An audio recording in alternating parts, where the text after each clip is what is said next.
사랑하는 성도님들, 안녕하세요. 새벽 3시, 잠들지 못하고 천장만 바라보며 걱정 속에 계신 분들이 계시지요. 매달 다가오는 고지서를 펼쳐들 때마다 한숨이 나오고 월급날이 되어도 이미 나가야 할 지출들을 계산하면 마음이 무거워지는 그런 순간들 말입니다. 생활비와 교육비, 병원비까지 감당하기 벅찬 현실 앞에서 무력감을 느끼시는 분들도 많으실 것입니다. 그러나 사랑하는 믿음의 가족들, 하나님은 결코 우리를 혼자 두지 않으시고 오늘도 당신의 자녀를 붙드시고 계십니다. 특히 요즘처럼 물가는 오르고 금리는 높아져서 대출 이자 부담까지 늘어난 상황에서는 정말 어디서부터 어떻게 해결해야 할지 답답한 마음이 드실 텐데요. 그런 경험 있으십니까? 밤에 잠들기 전 이불을 덮고 누워 있어도 머릿속에는 계속 숫자들이 떠오르고 내일은 또 어떤 급한 일이 생길까 하는 걱정으로 잠 못 이루는 날들이 있으시지요. 그러나 주님께서는 피곤한 심령을 쉬게 하시고 우리의 눈물을 닦아주시는 위로의 하나님이십니다. 그런데 사랑하는 믿음의 가족들, 오늘 하나님께서 저에게 놀라운 말씀을 주셨습니다. 하나님의 경제는 세상의 경제와 다르다는 사실입니다. 세상에서는 없는 것에서 있게 하시고 막힌 길에서 새로운 길을 여시는 분이 바로 우리 하나님이십니다. 오늘 이 시간 믿음의 가족들과 함께 나누고 싶은 4가지가 있습니다. 첫 번째로 하나님의 공급하심에 대한 약속의 말씀입니다.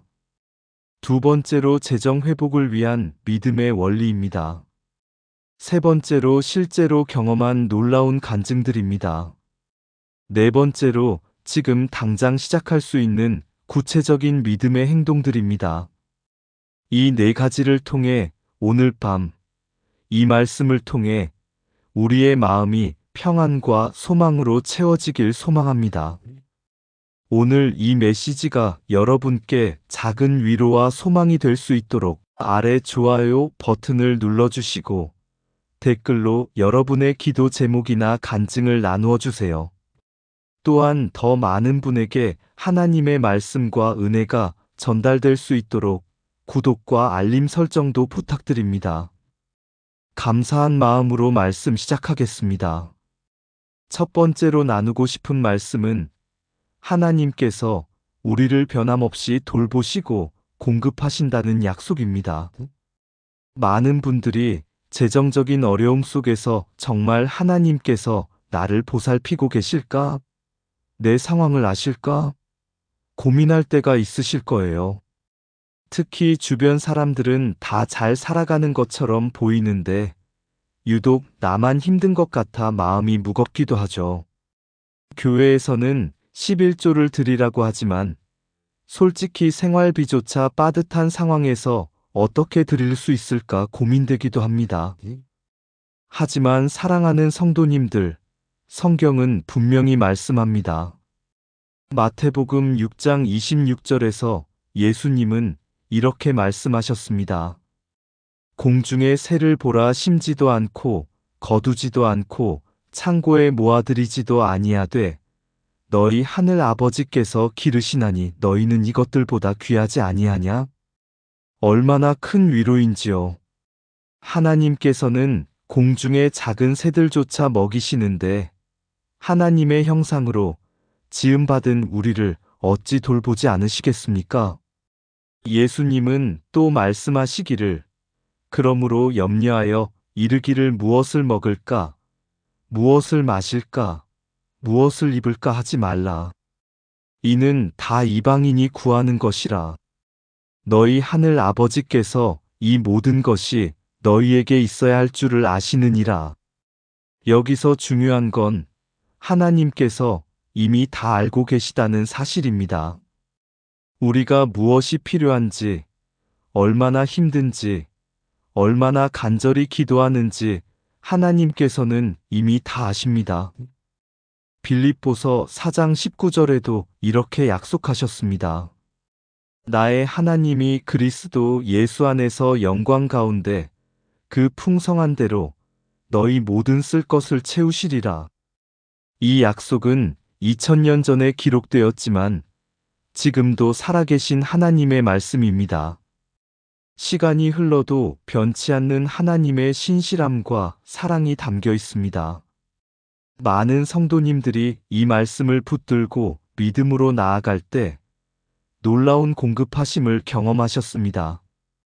한 성도님은 사업부도로 집까지 이를 위기에서 이 말씀을 붙들고 기도했더니 전혀 예상치 못한 곳에서 도움의 손길이 나타났습니다. 또 다른 성도님은 자녀 교육비 때문에 고민하다가 갑자기 장학금 소식을 듣게 되었고, 한 분은 병원비 걱정으로 밤잠을 설쳤지만 의료 지원을 받게 되었습니다. 이게 우연일까요? 아닙니다.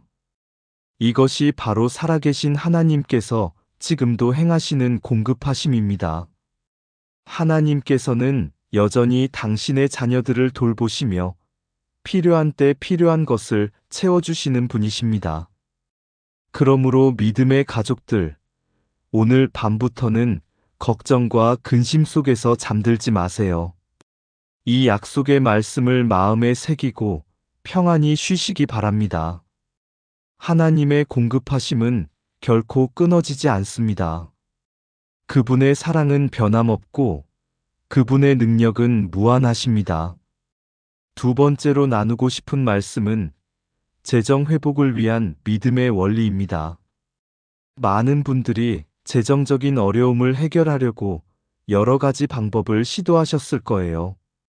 부업을 알아보고 투자처를 찾아보고 절약할 방법들을 고민하셨겠죠. 물론 이런 실질적인 노력도 중요하지만 그보다 더 중요한 것이 있습니다. 바로 하나님의 경제 원리를 이해하고 그 원리대로 살아가는 것입니다. 성경이 가르치는 재정 회복의 첫 번째 원리는 11조와 헌금입니다. 말라기 3장 10절에서 하나님께서는 말씀하십니다.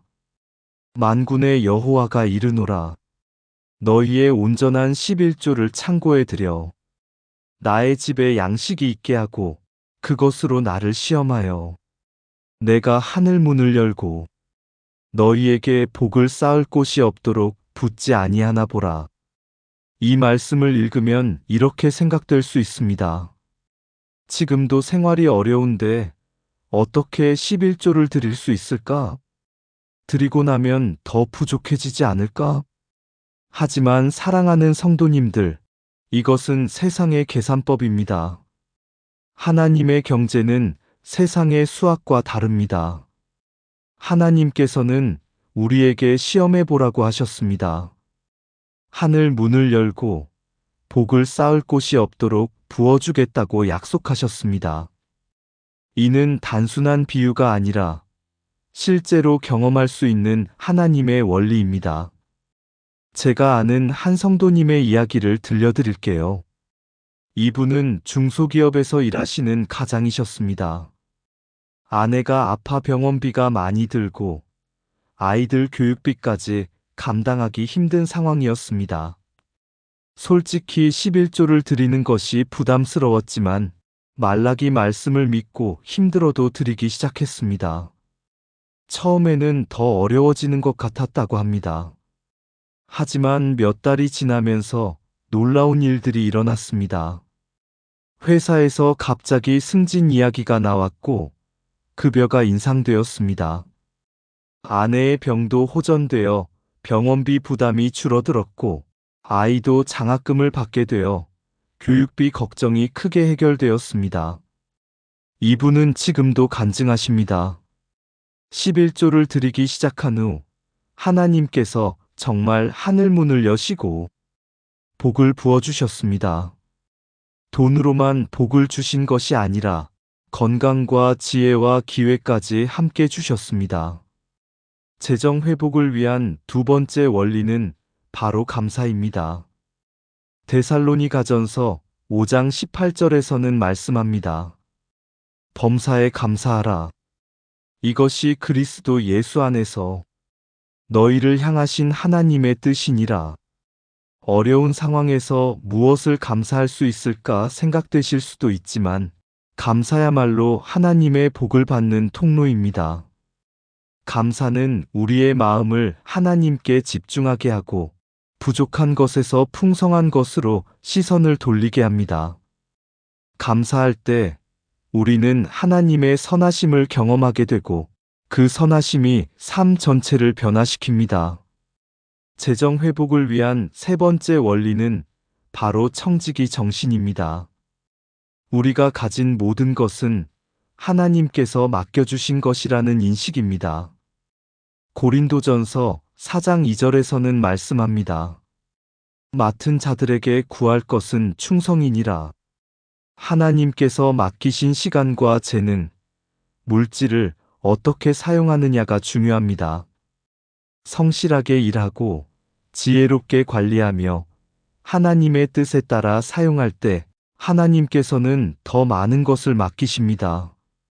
마태복음 25장 23절에서도 말씀하십니다.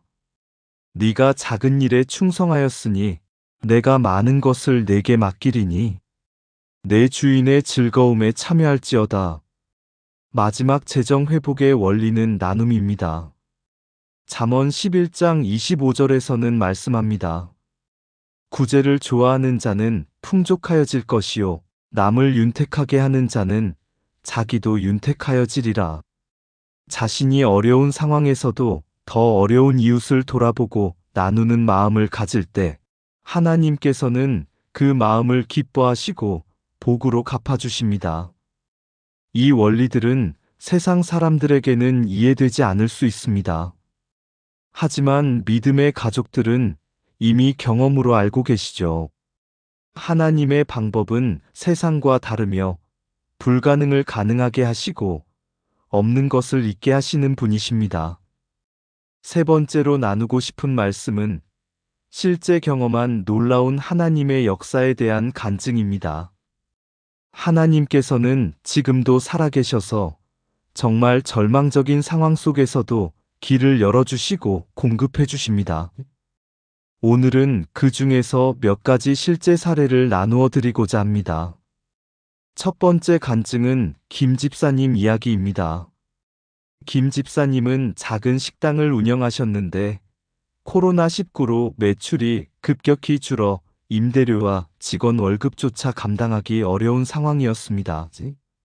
심지어 가게 문을 닫아야 할 위기까지 있었고 은행 대출도 한계에 달해 주변에서 도움을 받을 곳도 마땅치 않았습니다.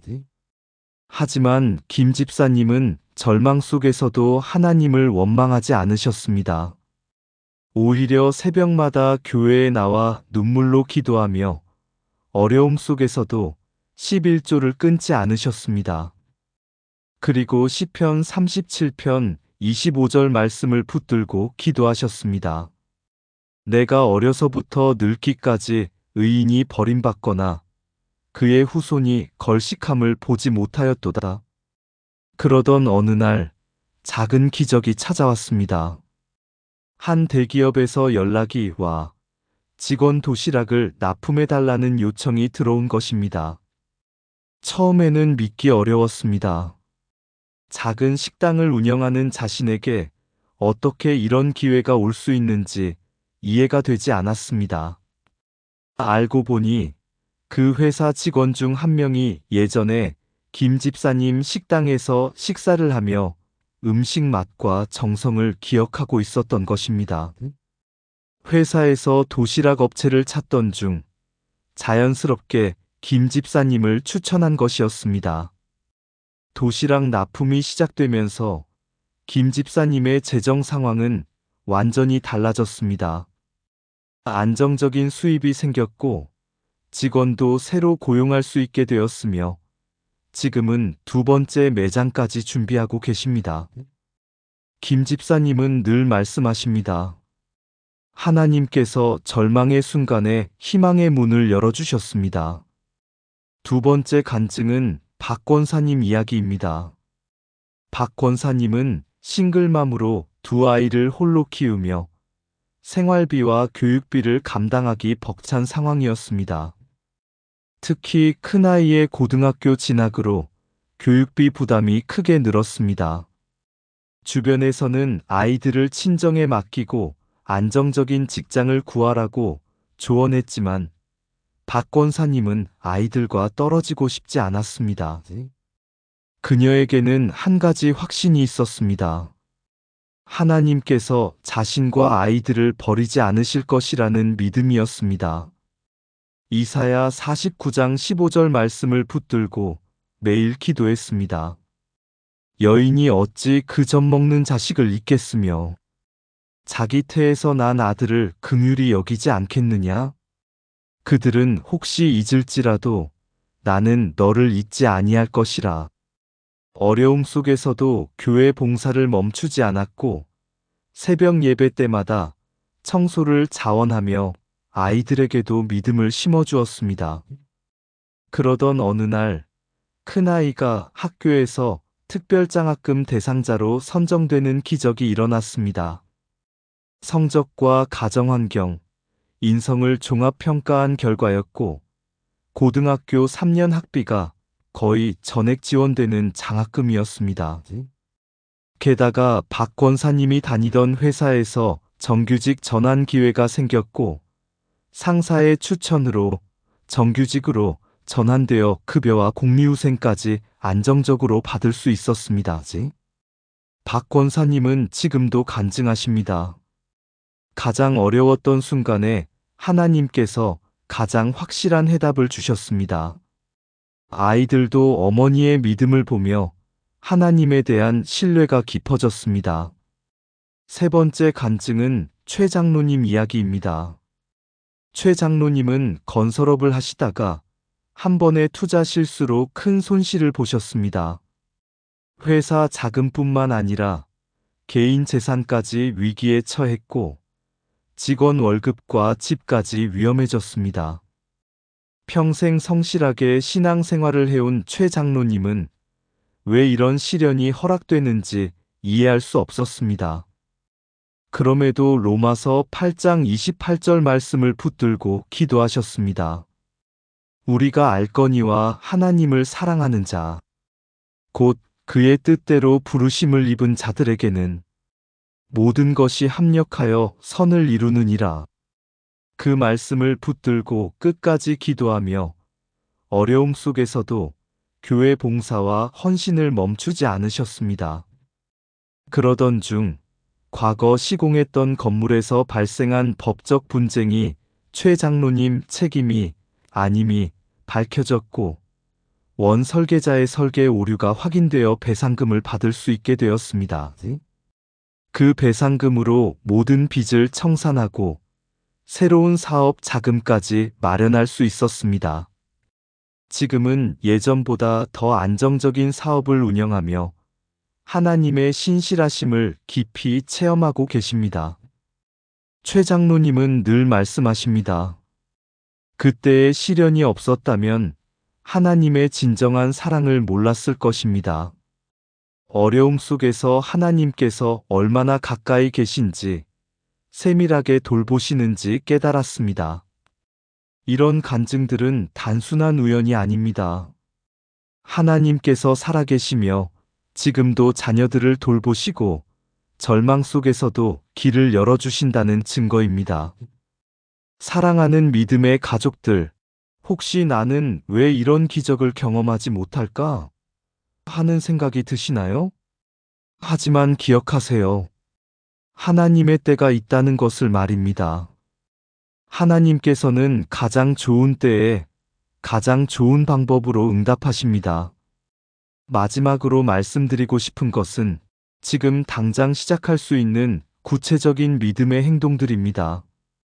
많은 분들이 하나님의 도우심을 기다리면서도 무엇을 구체적으로 해야 할지 몰라 망설이십니다. 오늘은 바로 실천할 수 있는 방법들을 말씀드리겠습니다. 구체적인 믿음의 행동들 중 첫 번째는 매일 아침 감사 고백입니다. 눈을 뜨자마자 하나님께 감사하는 것부터 시작하시기 바랍니다.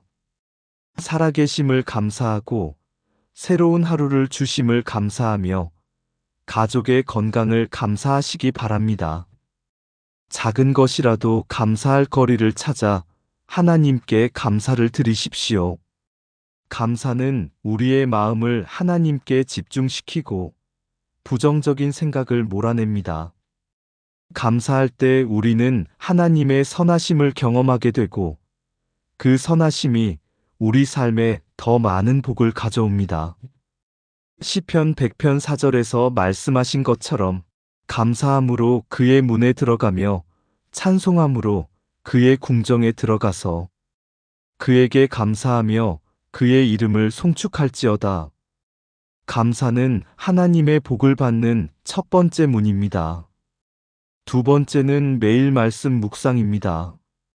특히 재정과 관련된 하나님의 약속 말씀들을 반복해서 읽고 묵상하시기 바랍니다.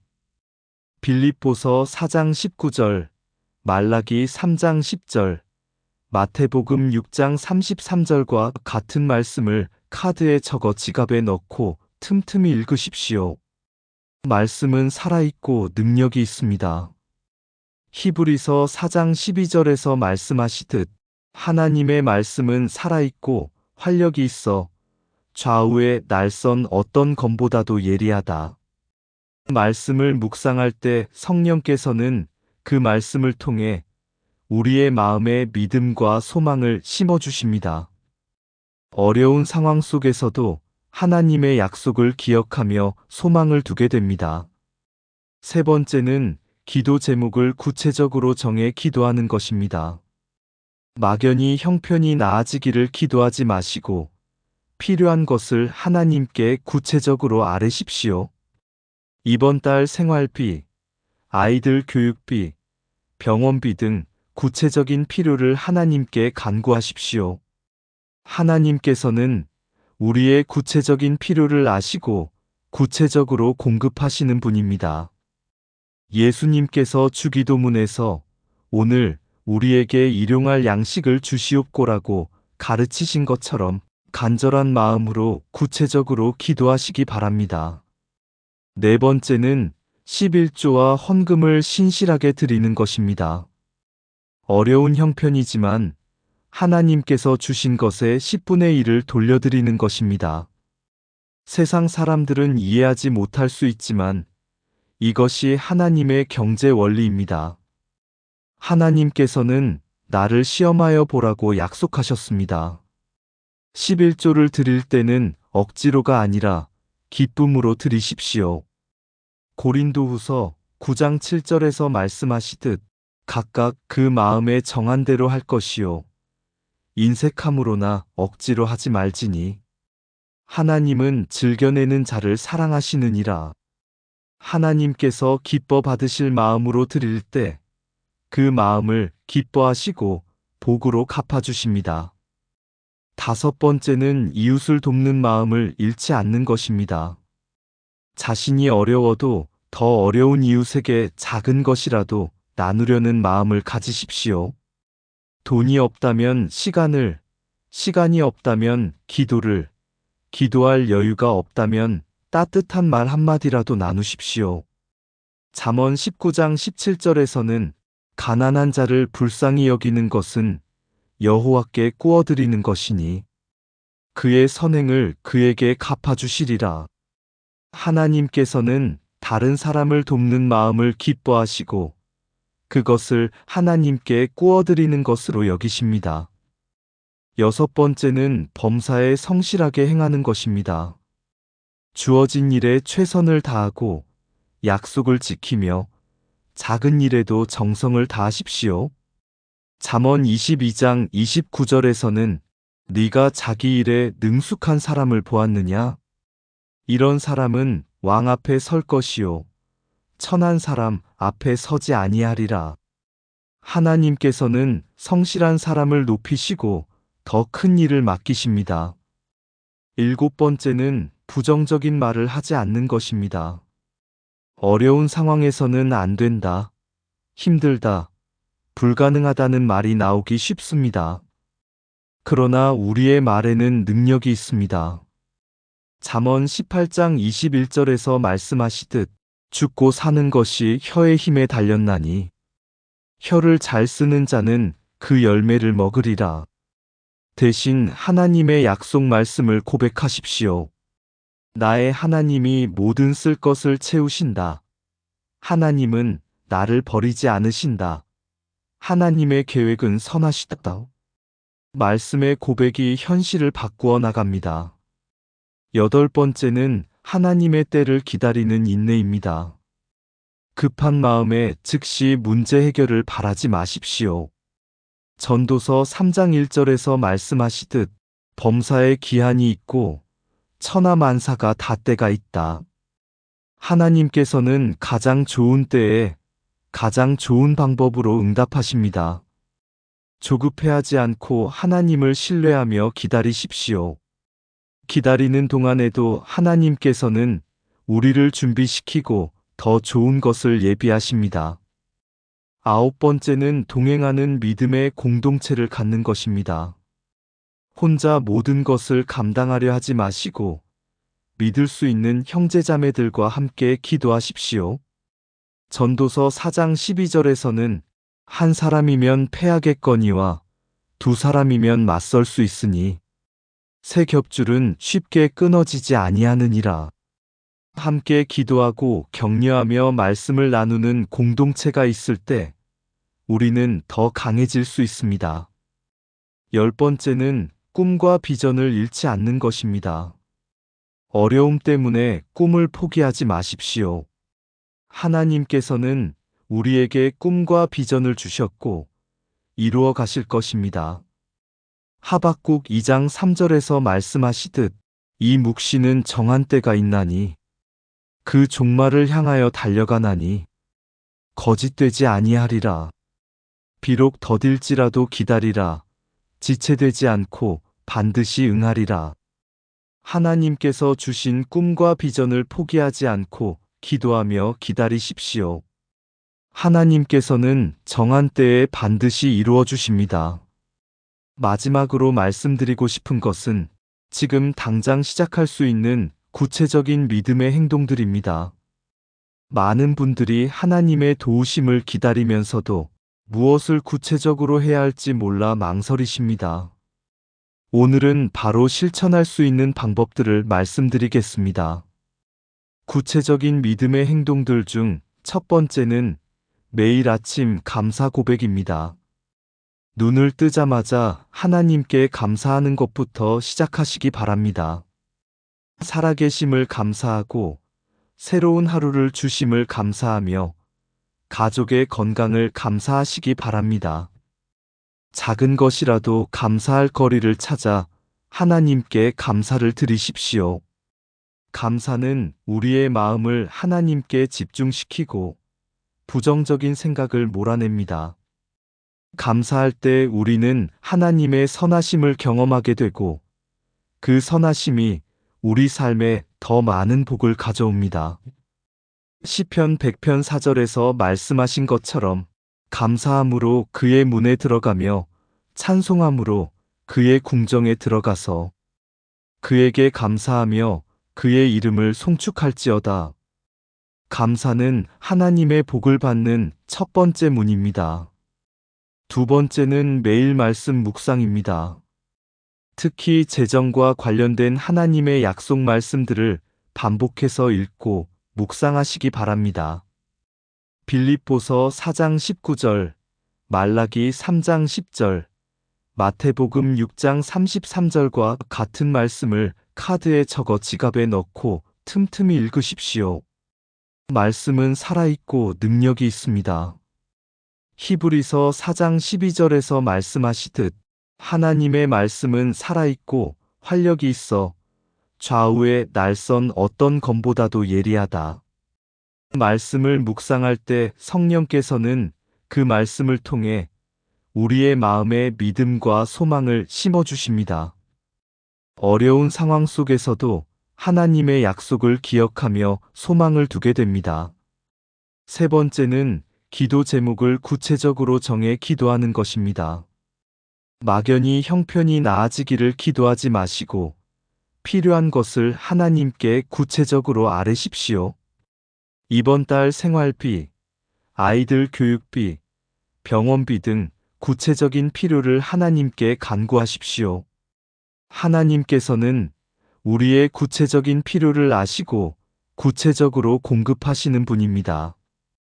예수님께서 주기도문에서 오늘 우리에게 일용할 양식을 주시옵고라고 가르치신 것처럼 간절한 마음으로 구체적으로 기도하시기 바랍니다. 네 번째는 11조와 헌금을 신실하게 드리는 것입니다. 어려운 형편이지만 하나님께서 주신 것의 10분의 1을 돌려드리는 것입니다. 세상 사람들은 이해하지 못할 수 있지만 이것이 하나님의 경제 원리입니다.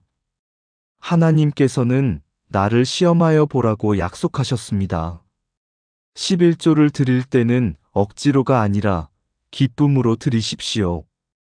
고린도후서 9장 7절에서 말씀하시듯 각각 그 마음에 정한 대로 할 것이요 인색함으로나 억지로 하지 말지니 하나님은 즐겨내는 자를 사랑하시느니라.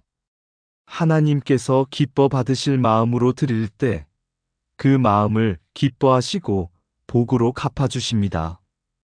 다섯 번째는 이웃을 돕는 마음을 잃지 않는 것입니다. 자신이 어려워도 더 어려운 이웃에게 작은 것이라도 나누려는 마음을 가지십시오. 돈이 없다면 시간을, 시간이 없다면 기도를, 기도할 여유가 없다면 따뜻한 말 한마디라도 나누십시오. 잠언 19장 17절에서는 가난한 자를 불쌍히 여기는 것은 여호와께 꾸어드리는 것이니 그의 선행을 그에게 갚아주시리라.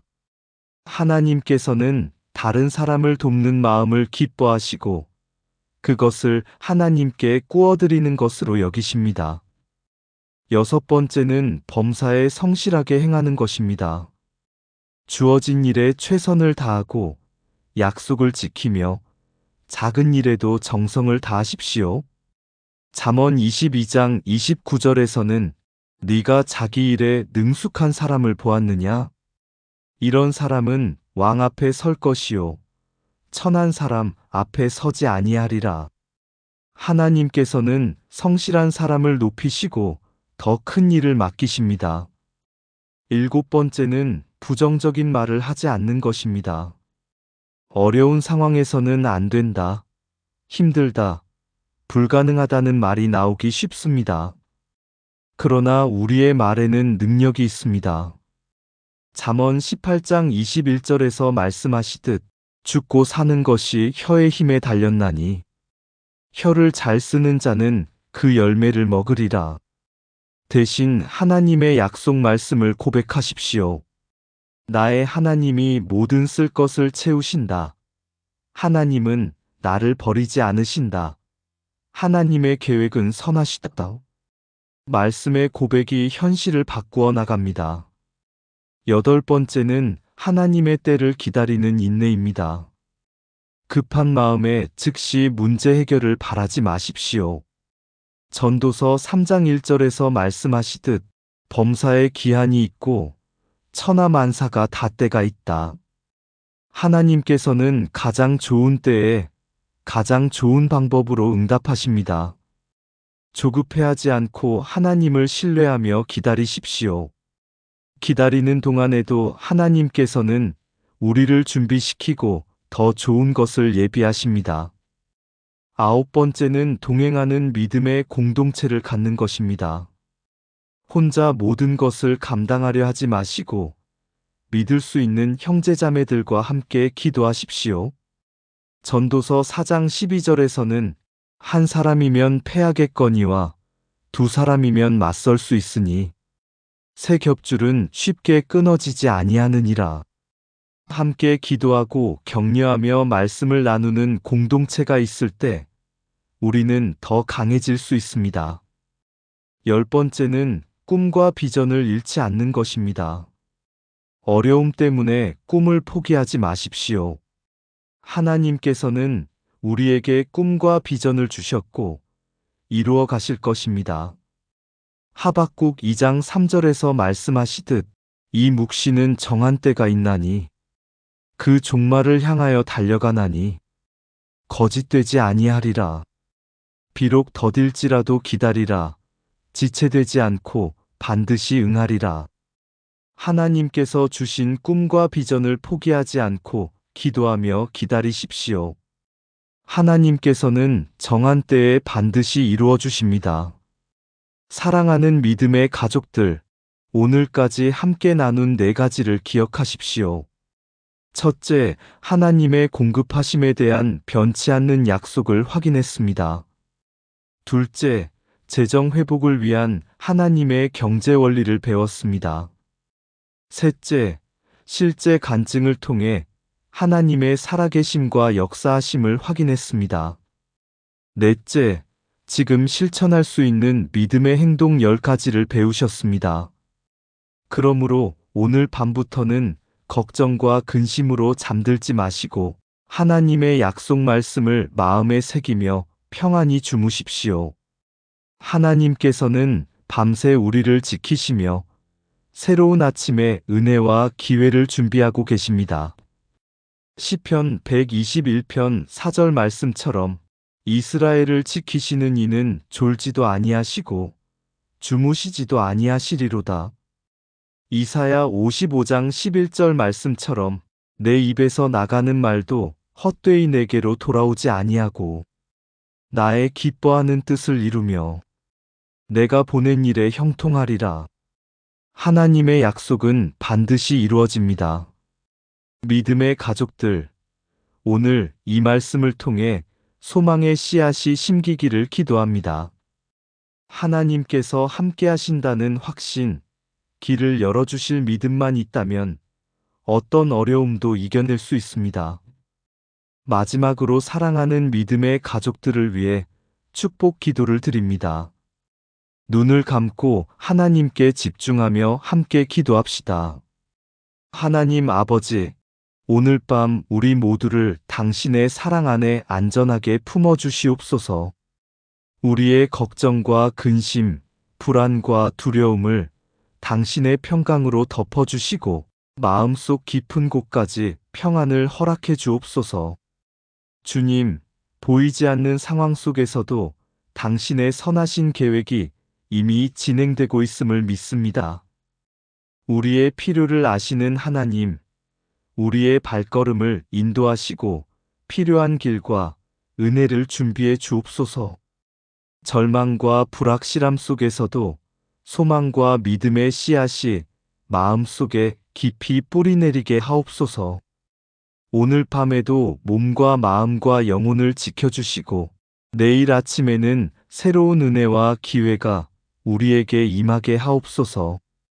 우리의 가정, 일터, 공부, 꿈과 비전 속에 하나님의 축복과 지혜와 능력이 넘치게 하옵소서. 하나님, 우리의 작은 믿음을 사용하시고 부족함 속에서도 당신의 능력과 은혜가 나타나게 하옵소서. 오늘 밤 이 말씀을 듣는 모든 성도님들의 마음 속에 평안과 희망, 소망의 빛을 심어주시고 내일 아침 새로운 소망과 기대감으로 하루를 시작하게 하옵소서. 예수 그리스도의 이름으로 간절히 기도드립니다. 아멘.